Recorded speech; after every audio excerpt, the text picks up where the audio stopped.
Yo, halo guys, sebelum gua lanjutin ke pembahasannya, gua nggak bosen-bosen ngingetin ke kalian dulu, yuk dukung dulu channel ini dengan pencet tombol subscribe dan loncengnya di bawah ini, agar kalian tidak ketinggalan update dari channel ini. Dan juga like dan share ke kawan-kawan kalian, biar di channel ini semakin dikenal banyak orang. Pastinya dukungan dari kalian sangat gua butuhin, untuk ngebuat gua terus semangat dan terus update ke depannya. Oke, kalau gitu, kita langsung lanjut aja ke pembahasannya.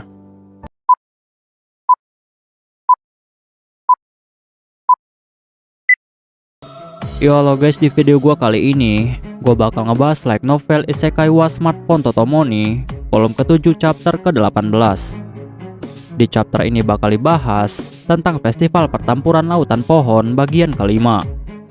Untuk kalian yang belum nonton chapter sebelumnya, silahkan ditonton terlebih dahulu. Setelah suku Rauli berhasil mengalahkan suku Ruluts di semifinal, akhirnya suku Rauli berhasil masuk ke babak final. Dan yang akan menjadi lawan dari suku Rauli di babak final ini adalah suku Keling. Sedangkan orang yang akan bertarung lebih dulu untuk mewakili suku Rauli adalah Yae. Dan lawan Yae adalah seorang laki-laki kurus dan juga bungkuk yang berasal dari suku Keling. Lalu setelah itu, pria kurus itu pun mulai menyebarkan racun ke seluruh arena. Tetapi untungnya di sini, Yae telah memakai masker yang dibuat oleh Toya.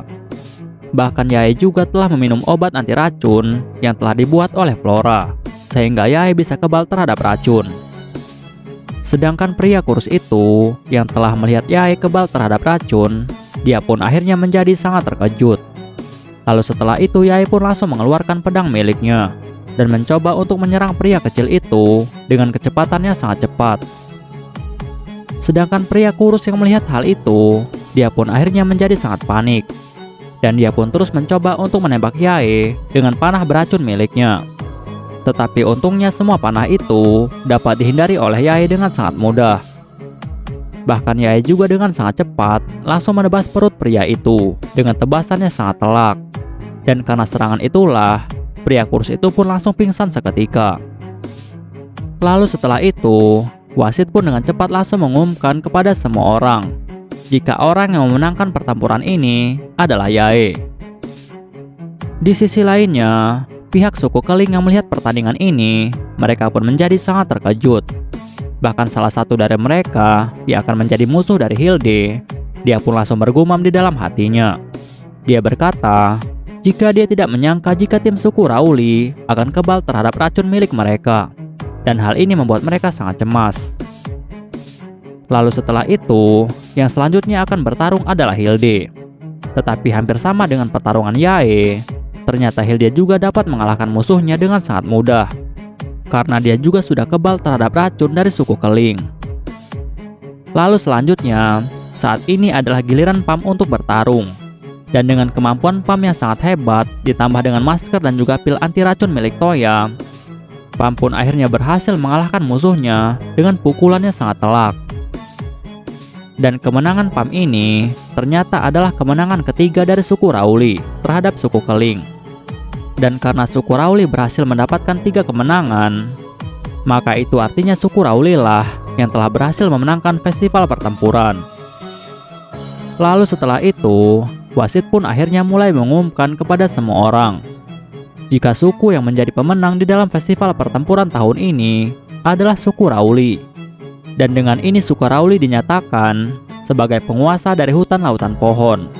Dan kemenangan ini disambut meriah oleh semua orang yang ada di tempat itu. Tetapi tiba-tiba ada sebuah suara gemuruh yang sangat besar, dan hal itu membuat semua orang menjadi sangat panik. Lalu setelah itu, Toya pun langsung melihat ke arah suara gemuruh itu, dan hal itu ternyata membuat Toya sangat terkejut. Karena ternyata suara itu berasal dari langkah kaki golem kayu raksasa. Bahkan yang membuat Toya semakin terkejut lagi adalah karena semua pohon yang dilewati oleh golem itu akan layu dan juga mengering. Dan tiba-tiba, lalu salah satu anggota suku Keling langsung tertawa, dan dia bilang kepada semua orang bahwa sebentar lagi mereka akan menyerap kekuatan dari pohon agung. Dan Toya yang melihat semua kejadian ini, dia pun akhirnya menjadi sangat cemas, karena golem kayu itu memiliki ukurannya sangat besar. bahkan jumlahnya saja cukup banyak, yaitu sekitar 10 golem. Tetapi untungnya saat ini para golem itu berhasil dihadang oleh sihir penghalang milik roh pohon agung. Lalu setelah itu, tiba-tiba roh pohon agung datang menemui Toya, dan dia bilang kepada Toya bahwa saat ini dia telah memfokuskan kekuatannya untuk membuat sihir penghalang, sehingga dia ingin meminta bantuan Toya untuk mengevakuasi semua orang dari tempat ini, karena yang diincar oleh para golem itu adalah dirinya, sehingga dia tidak mau membuat orang yang tidak bersalah menjadi korban. Dan kemungkinan alasan suku Keling ingin menyerap kekuatannya adalah untuk tujuan yang tidak baik. Toya yang mendengar hal itu, dia pun akhirnya mulai berpikir. Dan Toya berpikir bahwa dalang dari semua kekacauan ini pastilah suku Keling.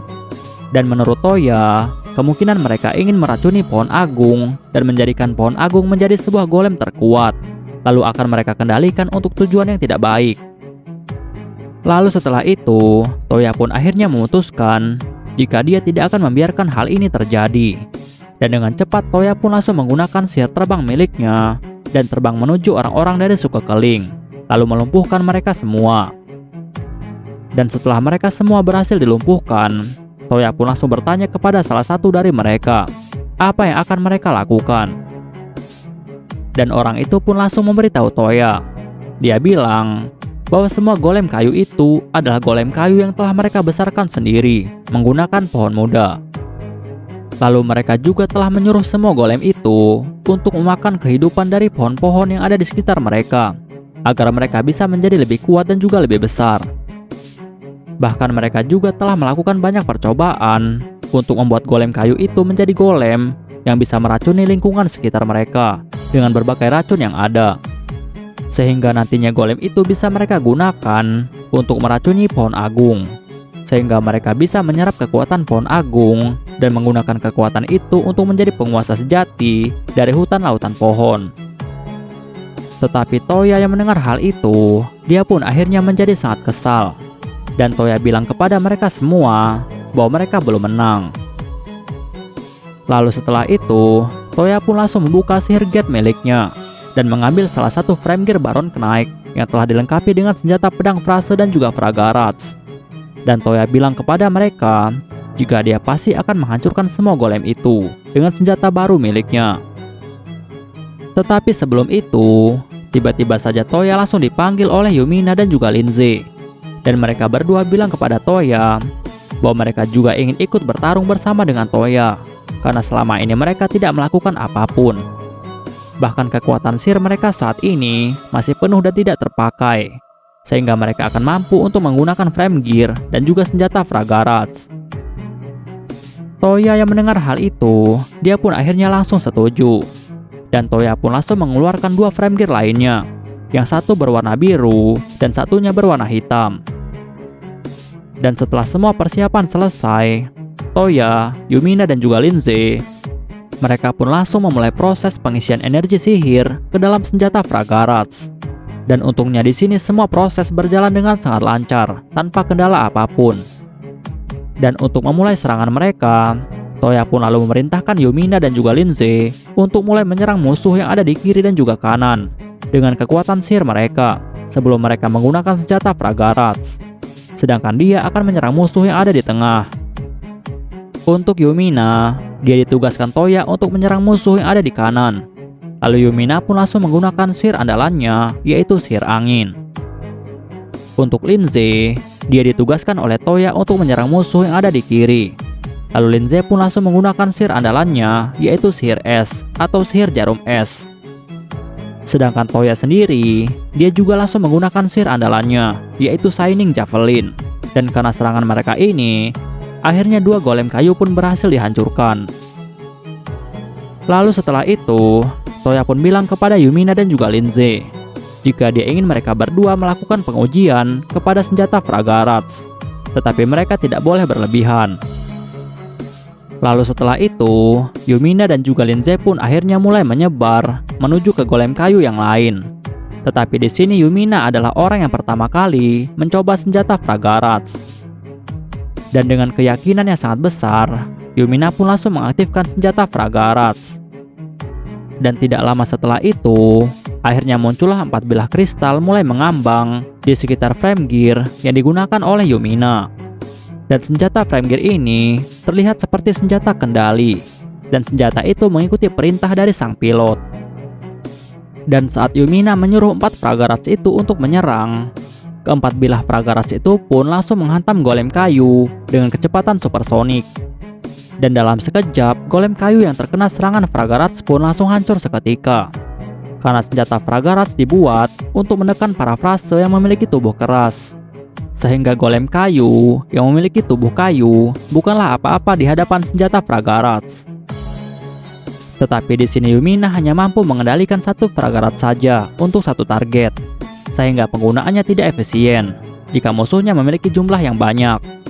Dan untuk saat ini, satu-satunya orang yang bisa mengendalikan 4 Pragarats sekaligus hanyalah Toya. Karena Toya memiliki jumlah sihir yang banyak dan juga kemampuan pengendalian jari yang sangat lincah.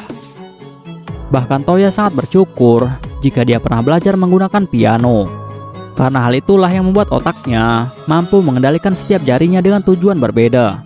Dan itulah salah satu alasan Toya bisa mengendalikan 4 Pragarats sekaligus dengan target yang berbeda-beda.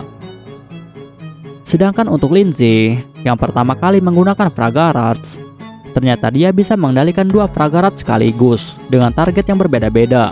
Tetapi sayangnya salah satunya tidak terarah. Dan Toya berpikir jika kemampuan Lindsay ini pasti akan membaik dengan latihan. Sedangkan orang-orang dari suku Keling yang melihat golem-golem kayu mereka itu dihancurkan oleh Toya, mereka pun akhirnya merasa sangat putus asa. Dan tidak lama setelah itu, semua golem kayu pun akhirnya berhasil dikalahkan. Dan kemenangan itu langsung disambut meriah oleh semua suku yang ada di hutan lautan pohon, kecuali suku Keling. Lalu setelah itu, roh pohon agung pun langsung datang menghampiri Toya. Dan dia berterima kasih kepada Toya karena Toya sudah mau membantunya. Tetapi Toya langsung menjawab. Toya bilang bahwa roh pohon agung tidak perlu berterima kasih. Dan malahan Toya langsung meminta maaf kepada roh pohon agung karena dia tidak bisa melindungi banyak pohon yang ada. Karena ada banyak sekali pohon-pohon yang sudah rusak karena serangan dari golem itu. Tetapi roh pohon agung lalu bilang kepada Toya bahwa itu bukanlah masalah, karena dia bisa memulihkan hutan kembali jika kekuatannya telah pulih kembali. Dan setelah itu, roh pohon agung pun lalu membisikkan sesuatu kepada ketua suku dari suku Judgment. Lalu tidak lama ketua suku Judgment lalu bilang kepada semua orang, jika dalang dari semua masalah ini adalah orang-orang dari suku Keling, dan mereka bertanggung jawab penuh dengan semua kejadian ini. Tetapi mereka semua telah berhasil dikalahkan oleh utusan dari kerajaan Brunhild yang jaraknya sangat jauh. Sehingga dengan ini seluruh lautan pohon mengucapkan terima kasih kepada utusan Brunhild. Dan mulai saat ini utusan Brunhild, yaitu Yumina dan juga Lindsay, mereka akan menjadi penghubung kerajaan Brunhild dengan lautan pohon. Karena yang dimaksud utusan Brunhild di sini adalah Yumina dan juga Lindsay. Karena mereka berdualah yang telah mengalahkan semua golem itu. Walaupun sebenarnya Toya juga ikut membantu. Sedangkan untuk suku Keling, mereka pun akhirnya mulai ditangkap karena mereka dinyatakan telah bersalah. Dan dengan ini, maka suku Rauli telah secara resmi dinyatakan sebagai pemimpin dari hutan lautan pohon. Dan hukum baru mereka untuk memisahkan festival pertempuran berdasarkan gender telah diterima oleh roh pohon agung. Dan dengan ini petualangan Toya dan juga kawan-kawan di hutan lautan pohon akhirnya selesai. Oke guys, pembahasan di chapter kali ini selesai sampai di sini dulu, dan bakal dilanjut lagi di chapter selanjutnya. Untuk kalian yang ingin membaca novelnya atau mau membaca judul novel yang lainnya, kalian bisa klik link yang sudah gua sediakan di deskripsi. Tetapi sebelum kalian tutup video ini, tolong beri dukungan kalian untuk channel ini dengan cara pencet tombol subscribe dan juga aktifkan loncengnya. Dan juga jangan lupa untuk like video ini dan beri komentar untuk membangun channel ini lebih maju lagi. Dan untuk kalian yang ingin membantu channel ini dengan cara berdonasi, silahkan cek link donasinya yang udah gue sediakan di deskripsi. See you next time, bye bye.